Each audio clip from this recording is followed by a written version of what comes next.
Parce que c'est la plus grande richesse au monde. Parce que si je connais que chez Paulin, il y a des poules, si je connais qu'il y a un milieu où je peux trouver un niche où on peut acheter la nourriture, il y a l'université à côté et à 12 heures, les enfants, les étudiants, ils ont besoin d'acheter la nourriture.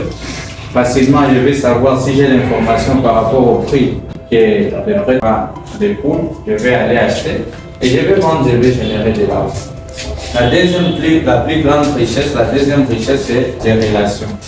Parce que pour que je trouve une place à côté de l'université où vend, je dois avoir un contact. Peut-être c'est quelqu'un de l'église, peut-être c'est quelqu'un de mon entourage, peut-être c'est quelqu'un de la famille. Et je vais le contacter, il va me donner la place sans beaucoup de difficultés. On peut venir à l'espace, mais vu que moi je connais Paulin, facilement il va m'accorder l'espace par rapport à une autre personne qui ne connaissait pas. Et la troisième richesse au monde, c'est maintenant les compétences en fait. Quelles sont les compétences que j'ai pour mettre en pratique, pour ouvrir les restaurants et pour gagner la clientèle. Donc en fait, ne négligez jamais l'information. Pour survivre dans ce monde digital, où il y a l'intelligence artificielle qui vient encore comme atout, la communication, surtout la communication visuelle qui vient aussi renforcer. Donc, ce sont des compétences qui sont indispensables. Donc, si tu ne comprends pas le monde visuel, le monde avec, tu ne sais pas utiliser l'intelligence artificielle, tu ne vas pas survivre. Et nous sommes en retard. Pour ne pas être en retard, qu'est-ce qu'il faut faire? Il faut apprendre. Il faut apprendre par tous les moyens. S'il faut dépenser l'argent, s'il faut acheter, moi je peux vous dire avec mon ordinateur, j'achète facilement des applications en ligne à 169 €. Donc quand même j'ai tous les lots et Photoshop, Adobe. Je peux acheter facilement à 169 $, mais je sais que ça va me générer de l'argent. Parce que j'ai une entreprise que je dirige, une entreprise de designers, où je peux, c'est une entreprise où je recrute les designers qui sont freelance. Donc en fait, qui travaillent à leur propre temps. Au cas où je peux facilement créer des marchés avec des grandes entreprises, je peux aller par exemple chez RTL, je leur propose un marché. Je vais vous faire par exemple la conception visuelle, je trouve par exemple sur le marché, vous avez des difficultés de communication. Vous avez, par exemple, vous n'avez pas de bons chartes graphiques, eh bien, je vous propose un marché.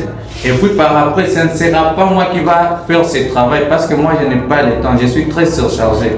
Mais parmi mon équipe, je vais chercher quelqu'un qui est compétent dans ce domaine. Je vais lui donner le travail et nous, l'entreprise, on reste avec 30%. Toi, l'entrepreneur qui a fait ce projet, tu gagnes 70%. Et ce n'est pas un miracle. L'argent peut être facile, mais il faut juste mettre des moyens en place pour générer, pour trouver l'argent. Et les moyens les plus efficaces que moi j'ai vu, tu dois avoir un système. Par exemple, comme on a créé l'incubateur de la région, c'est déjà un système qui vient de mettre en place.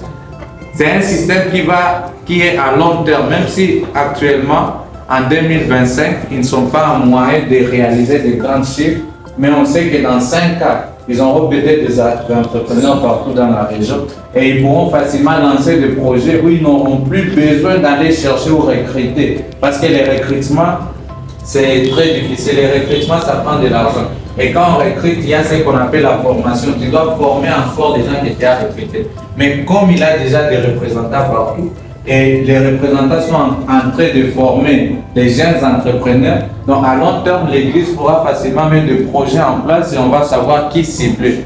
On va dire que dans tel milieu, dans tel domaine, on a déjà des personnalités qui opèrent et on peut facilement avoir un système et générer de l'argent et donner les jeunes de l'emploi dans l'Église.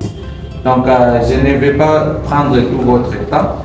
Moi j'ai mon entreprise, ça s'appelle Candux Corporation et j'interviens dans plusieurs domaines. Et j'ai beaucoup apprécié l'intervention de mon coach. Lui, j'appelle mon coach parce qu'il est mon prédécesseur. Quand il a parlé, quand vous mettez en place des produits, il faut savoir votre niche. Quelles sont les personnes qui vont consommer ce produit? Ne mettez pas un produit sans faire des investigations. Et puis, il faut mettre des produits comme qu'on appelle everyday. Et partout, si vous allez dans le domaine savon, ils sont là. Vous allez dans le domaine nourriture, chocolat. Et ça se consomme partout au monde. Et l'entrepreneuriat, c'est le sacrifice. C'est le sacrifice, comme le disait un de mes préférés, Jack Ma. Il dit que si je vais atteindre mon objectif, si on vous dit le capital qu'il a commencé avec, c'était très minime, mais c'était la motivation. Il faut avoir une vision derrière toi. Où est-ce que je vais arriver? Où est-ce que je suis? Et quelles sont les compétences? Qu'est-ce que je dois mettre en place pour arriver là-bas? Fixe-toi des objectifs dans une année, dans 5 ans, dans 10 ans. Par exemple, mes objectifs sont 20-50. Et c'est déjà là où je dois être en 2050. Et qu'est-ce que je dois mettre en place pour arriver là? C'est les objectifs maintenant, comme en anglais on appelle ça purpose. Do you have a purpose?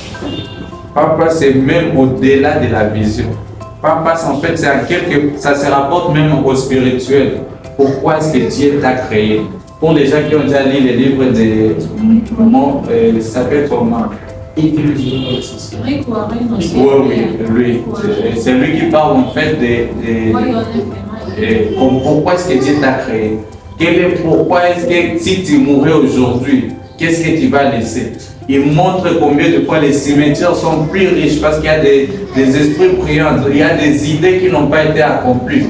Les gens ont pensé mais ils n'ont pas mis ça en place. C'est le purpose maintenant, en français on peut dire que c'est une mission. Quelle est ta mission ici sur la terre? Et c'est pour cela même nous les entrepreneurs, tout le temps, nous devons toujours nous dire que nous devons toujours relater notre vision avec les spirituels. Et c'est maintenant le purpose, la mission qui va te pousser à avoir une vision. La vision, ça doit être clair. Et quand tu te fixes une vision, ça ne doit pas être une vision à long terme. Il y a des gens qui ont accompli leur vision même après leur mort.